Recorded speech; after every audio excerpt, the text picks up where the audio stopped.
முக்கிய செய்திகள். வரலாறு காணாத அளவிற்கு துவரம்பருப்பின் விலை கடும் உயர்வு. சாம்பாரை மறந்த மக்கள். உயர்ந்து கொண்டே போகும் துவரம்பருப்பின் மவுசு.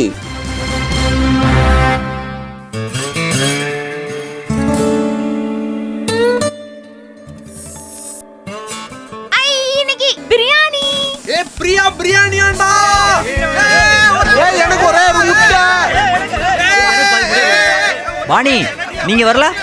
நான் கொண்டு வந்திருக்கிறது பருப்பு சாதம். பருப்பு சாதமா?